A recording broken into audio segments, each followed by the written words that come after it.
This is the BBC. This podcast is supported by advertising outside the UK. BBC Sounds. Music, radio, podcasts. Beyond Today is the daily podcast from Radio 4. It asks one big question about one big story in the news and beyond. Just how big is Netflix? Why are young people getting lost in the system? I'm Tina Dahealy. I'm Matthew Price. And along with a team of curious producers, we are searching for answers that change the way we see the world. I was actually quite shocked by how many people this issue affects. So we're doing stories about technology, about identity. Are you trying to look black? No, I am not trying to look black. Power, where power lies, how it's changing. And every weekday we speak to the smartest people in the BBC and beyond. It's basically what I've been wanting to do since I was little. Just talk about business and economics. And the stories started forming in my head. That's what I've learned. It's okay to feel. Subscribe to us on BBC Sounds. And join in on the hashtag Beyond Today. Hey, I'm Darren Harriott, and this is Comedy of the Week from BBC Radio 4. If you are listening to this in a public place, then prepare to hide your laughter with an unconvincing cough and an awkward look around. Oh, we've all been there.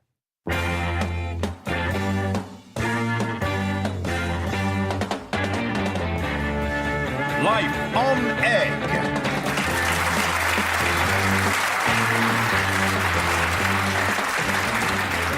You know what, Anne, Peter?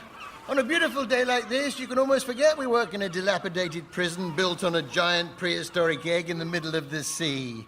And I'm honestly not just saying that for the purposes of exposition. Yes, except I can still see prisoner Coggins swinging prisoner Riley out of a window by his ankles. And from the kitchens I can still smell the prisoners' lunches coming out. It stinks like dog guffs. All right, I said almost forget. Look out there, the vast, endless sky, the seabirds whirling and dipping, silhouetted by the sun as she slides gracefully to the horizon. And all around us, the deep, black waters, thick and sticky, with their glossy rainbow sheen. And hang on, that's not what the sea's supposed to look like. The water's gone poorly. That's oil, Governor. Oil? Look, a guillemot trapped in the sludgings. This is a disaster. Oh, poor creature. Our oil tanks must have burst. This will cost a fortune. What? What? Oh, yes, and the guillemot. Terrible. I've checked them all, Governor. These tanks are as tight as a drum. No leaks. Where'd they all come from, then? Maybe a capsized ship. Capsized ship? A ship the size of a cap? Nutty. How would you get all the peoples inside? We better get on to the ministry, Gov. Fill them in. Yes. Oh, did you manage to rescue that guillemot, Peter? No. I put some in the storeroom. A tragedy. Still, waste not, want not. Get chef to pop him in the oven. In death, as in life, he shall be coated in oil. Although, in death, it shall be infused with garlic and rosemary. Good morning, Minister. Well, I've had the results back from the geophysical survey, and they prove that the oil has come from a subterranean source, some sort of fissure in the seabed. All sorts of fissure in the seabed. This is where them sleeps. No, water cart horse, a fissure, a crack. Come off it, Minister. If there was a crack in the sea bottoms, all the water would bore out. He's got a point. The point, Governor Hill, is that the survey shows that the oil that's leaked to the surface is a mere calling card. Apparently, there's a far bigger deposit in the substrata directly beneath the egg. Well, this is brilliant news. Oil under the egg. I'd agree, Anne, but bitter experience warns me to expect the injection of jeopardy into the narrative at around this point. So, what will we get out of this, Minister? Nothing, I'm afraid. The egg will need to be destroyed to make way for a drilling platform. Well, well, who saw that coming? It's a disaster. What are we going to do to save our beloved the egg, Governor Harry? Search me, Peter. Any ideas? We'll blow it up ourselves before they can get to it. I'm not sure that meets all your stated objectives, Peter. But certainly one for the maybe pile. Come on, this place may be a pit of unending despair, but it's our pit of unending despair. We don't really want to let them tear it down, do we? I suppose not. But technically, it's the government's pit of unending despair. So what can we do? That's it, Anne. The answer's staring us in the face. Go on. We declare our independence. The egg becomes a sovereign state, and the territory is no longer the British government's to sell off. And that was staring us in the face, was it? Right, that's it. I filled in the sovereign nation application forms for the UN. Attached 2 forms of ID, including a recent utility bill, and enclosed a postal order for £15. Now, we just need to decide what we want to call ourselves. Eggland? Sounds too much like a knockoff version of England. Why don't we call it after something in the sea? Like what? Say, shells? Seychelles, that's taken. Wales? Likewise. Maybe take something in the sea, but add land to it. Iceland. No. Finland. This is hopeless. It's hard thinking of sea things what aren't already countries. Maybe we can call it after something in the fridge instead. Go on. Chile? No. Turkey? No. Greece? Passes the teapot, Peter. Oh, China? No. Brunei? Huh? Oh, you was making tea, so there's a Brunei. You do realise you're trying to think of a name that hasn't already been taken by an existing country, don't you? Oh, yeah, as if there's a country called Brunei. I'll wager there is. Winner makes the next cuppa. Tibet.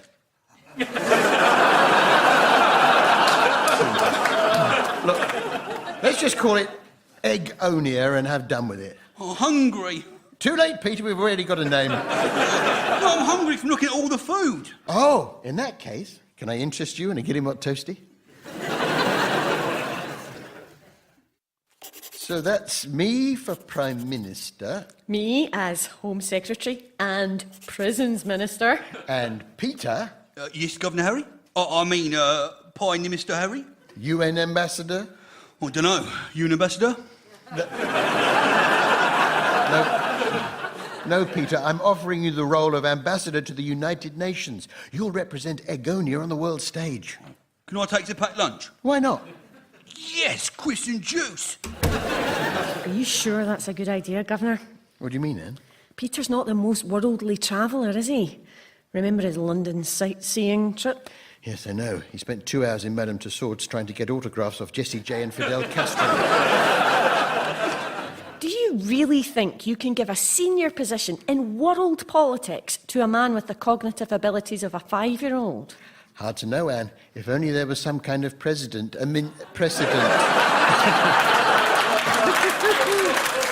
dear.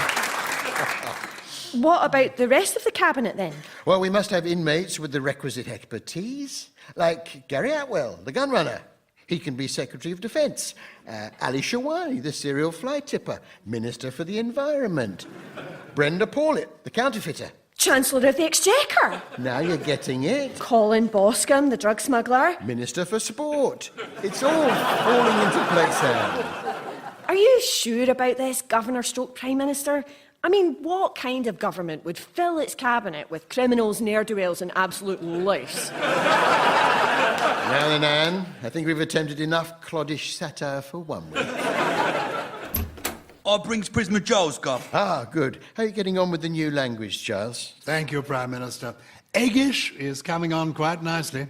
I've combined the basic clause structure common to many of the Romance languages with some simple principles of Arabic syntax. And on top of that framework, I've worked up some basic vocabulary. Such as? Well, hello is ego. Nice. And goodbye is eggbye. Right. Please is eggies. Thank you is egg you. Very good, Giles. Though, and I'm no linguist, it does appear that you've just taken the English words and swapped the start of them with egg. How dare you, Prime Eggister? I've ever been so exalted in all my egg... Ah, Peter. Hiya. How did it go at the UN, Mr. Ambassador? Yeah, not brilliant. What do you mean? We're at war with Spain. What? How did that happen? Well, I was in the big meetings and I need the toilet, so I says it into the microphone, but the lady what says it for the other people's language... The interpreter. She didn't get what I was saying, right? Because I was munching crisps when I was talking. Well, it was space raiders actually, because no crisp would fit in my lunchbox. Once I put a sandwich in there and a fruit shoot. What was I talking about? You were explaining how we came to be at war with Spain. Oh, yeah. So, I says, where's the Kazi? But apparently it comes out as me saying something about Julio Iglesias doing Rudy's with a paella. I see. Could have happened to anyone. Well, as long as the minister doesn't find out. Yes, as long as the minister doesn't find out. Was everyone expecting a Skype call from the minister just then, revealing she already knew about our predicament, or was it just me? Wait, Prime Minister! The minister hasn't called because she's not our minister anymore. They're not our government, we're our government. Of course, Anne, you're right. You're the prisons minister now. Well, let's hope I don't find out. Oh no, I hope this isn't you, Anne. Hello? This is Admiral Hugo Fernandez of the Armada Español. Senor Prime Minister, Egonia is surrounded. The Spanish government demands the full surrender of Egonia with immediate effect. What will happen to us? Egonia will become a Spanish dependency. What's that? It means we'll become part of Spain. Oh. Well, at least we'll get better weather. Look, Admiral, can't we just apologise for this UN business and forget all about it? I think it's too late for this. But Peter's very sorry for what he said about Julio Iglesias. Aren't you, Peter? I was only after the toilet. You say Julio Iglesias is a toilet? No, I never even mentioned Julio Iglesias. I don't think he even knows who Julio Iglesias is, Admiral. Iglesias! Iglesias, no ing! Stop saying ing! It's no Iglesias! Ig, bastante! Surrender now or we turn Egonia into gravel! Wait, what if we trade? Trade what? The Egonia, is sitting on a vast, untapped oil reserve, Admiral. You can have that at rock bottom price. No, Lady Who I don't know. We can have them for nothing. We take Egonia for Spain, these reserves, they become ours. Ooh, you egging egg-stud. If this is how badly you negotiate with Europe, you might as well have stayed British.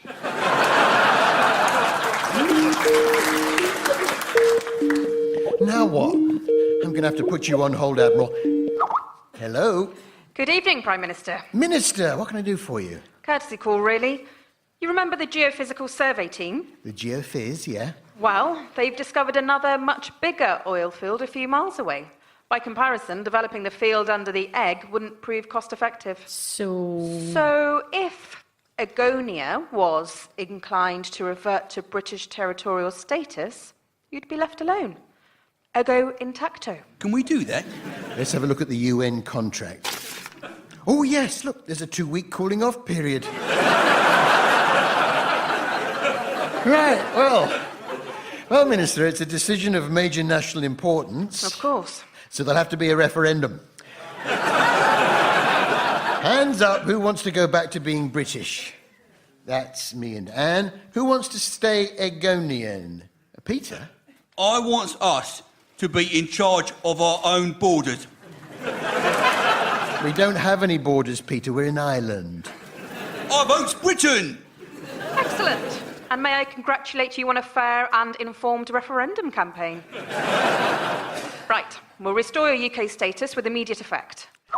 I suppose this means we lose our £15 deposit with the UN. Still, now we're British again, Spain can't invade. Hooray! Good job, too. I hate paella and flamenco and Ibiza and the whole Iglesias family. Iglesias! Oh, sorry, Admiral. I forgot you were still on the line. And consequently, I can confirm that the United Kingdom is now at war with Spain. Oh, I don't know, Anne. I can't help but feel slightly responsible. Well, these things happen, Governor. More Guillemot lasagna?